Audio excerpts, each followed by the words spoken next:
Assalamualaikum warahmatullahi wabarakatuh.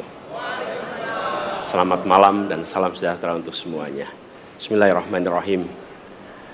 Negara hukum menempatkan hukum sebagai rujukan utama untuk memastikan hadir rasa keadilan, memberikan kebermanfaatan, dan memberikan kepastian kepada semua. Ini harus dipegang teguh oleh pemegang kekuasaan, baik yang di puncak dan seluruh jajaran. Tapi apa yang terjadi? Banyak aturan ditekuk sesuai dengan kepentingan yang sedang memegang kekuasaan. Apakah ini akan diteruskan? Tidak. Ini harus diubah. Ini harus dikembalikan. Kemudian kita menyaksikan betapa pada hari-hari ini tatanan ketika kita menyelenggarakan pemerintahan sering tidak sesuai dengan prinsip-prinsip hukum yang kita pegang. Karena itulah kami melihat perubahan ini harus kita kembalikan. Negara ini adalah negara hukum, bukan negara kekuasaan. Dalam negara hukum, kekuasaan diatur oleh hukum. Dalam negara kekuasaan, hukum diatur oleh penguasa. Dan kita tidak menginginkan itu terjadi. Pada saat ini, kalau kita lihat hukum itu harusnya tegak begini. Inilah hukum. Dalam kenyataannya, dia bengkok.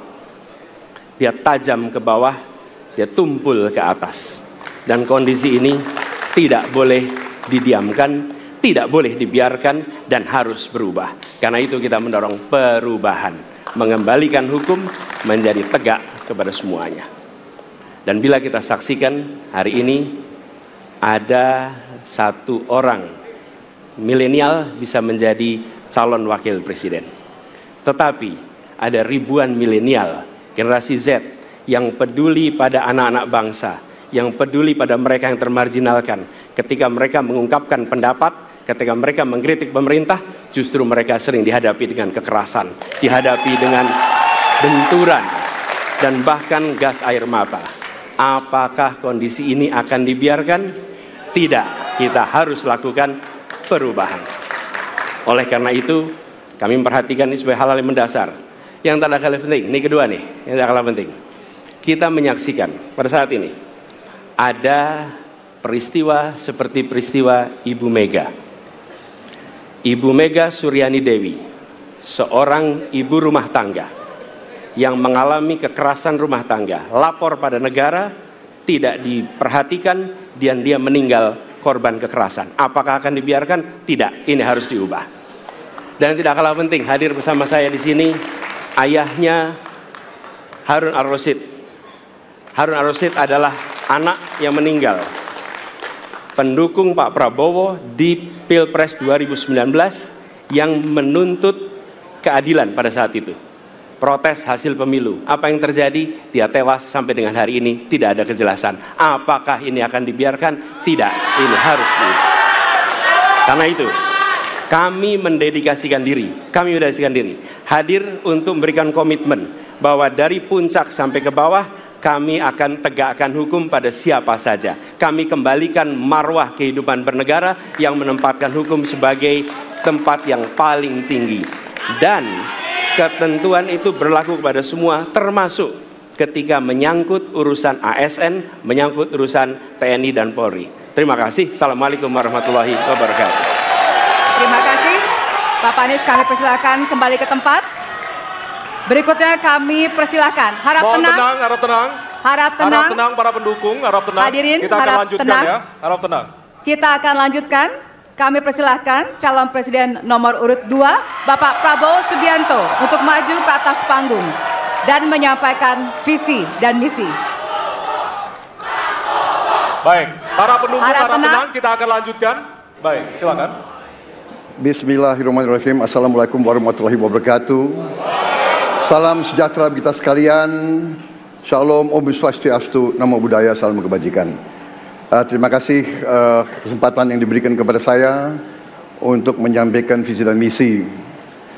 Kami menempatkan hukum, HAM, perbaikan pelayanan pemerintahan, pemberantasan korupsi, pelindungan terhadap semua kelompok di masyarakat sebagai sesuatu yang sangat penting.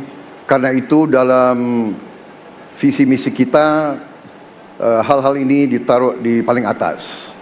Kita sadar dan saya sadar sejak muda saya telah mengangkat sumpah untuk membela Pancasila dan Undang-Undang Dasar 45. Di dalam Undang-Undang Dasar 45, di situ pendiri-pendiri bangsa kita mendirikan sebuah republik. Republik itu harus didasarkan atas hukum dan kedaulatan rakyat. Itulah perjuangan saya selama ini. Dan saya pertaruhkan nyawa saya, jiwa saya untuk membela demokrasi, hukum dan HAM. Kita faham, kita mengerti masih banyak kekurangan. Tetapi kita harus bersyukur di tengah dunia yang penuh tantangan ketidakpastian, di mana terjadi perang di mana-mana, di mana negara-negara begitu banyak yang terjadi perang saudara, kerusuhan, Indonesia masih aman, Indonesia masih damai, Indonesia masih terkendali, harga-harga masih terkendali, ekonomi untuk rakyat kita masih aman. Karena apa? Karena kepemimpinan. Karena apa? Karena manajemen negara yang berhasil. Saudara-saudara, apakah di tengah 280 juta rakyat masa tidak ada kekurangan?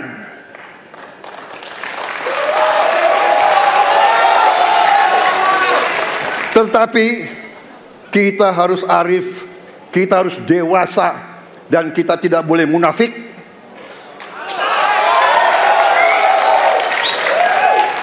Pemimpin itu ingarso sung telodo, harus memberi contoh.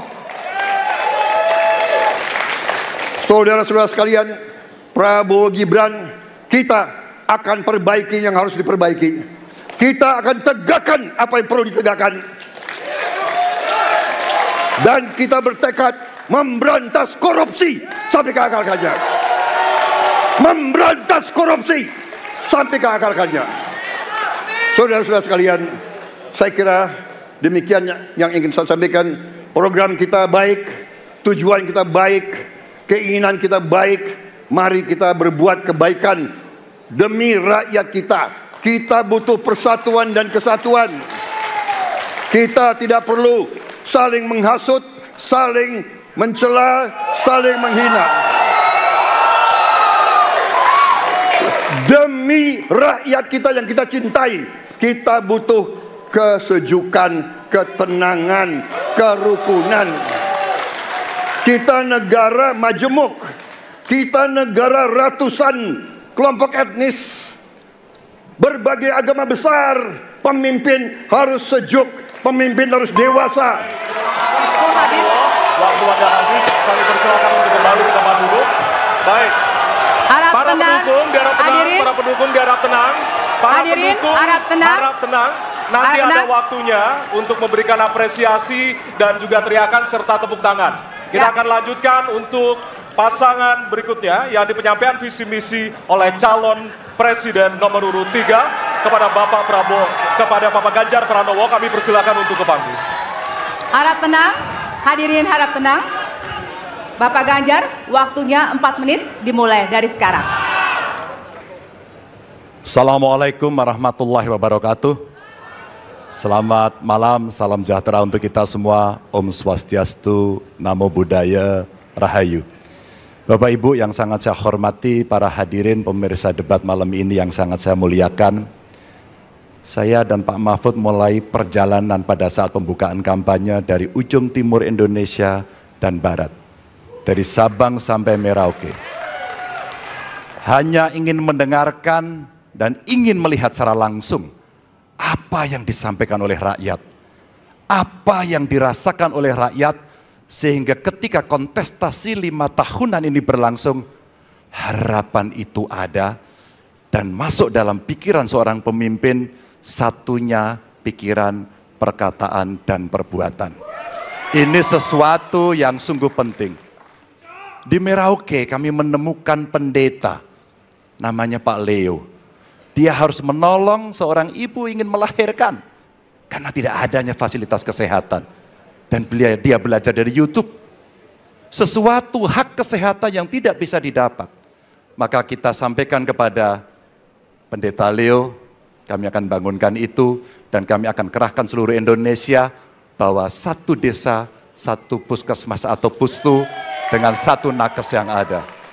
Pak Mahfud juga menyampaikan kepada para guru yang ada di Aceh, di Sabang sana. Ada juga guru agama di sana. Kita ingin membangun Indonesia yang hebat dengan SDM yang unggul. Tapi apakah kita sudah memperhatikan mereka? Tentu kemajuan yang selama ini ada, mesti kita lakukan jauh lebih cepat, lebih satset, dan perhatian itu mesti diberikan. Dan itulah di sana kita memperhatikan nasib para guru, termasuk guru agama. Insentif kepada mereka kita berikan agar mereka bisa mengajarkan budi pekerti yang luhur dengan moderasi agama yang ada. Bapak Ibu, cerita ini belum cukup. Saya berjalan ke NTT. Kami ketemu dengan masyarakat yang ada di sana.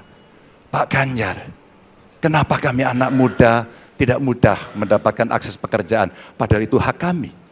Kenapa kemudian kami mendapatkan kesulitan untuk akses internet padahal kami butuh belajar? Tidak sama dengan yang di Jawa. Catatan inilah yang mendorong pikiran kami, internet gratis untuk para siswa yang sedang bersekolah.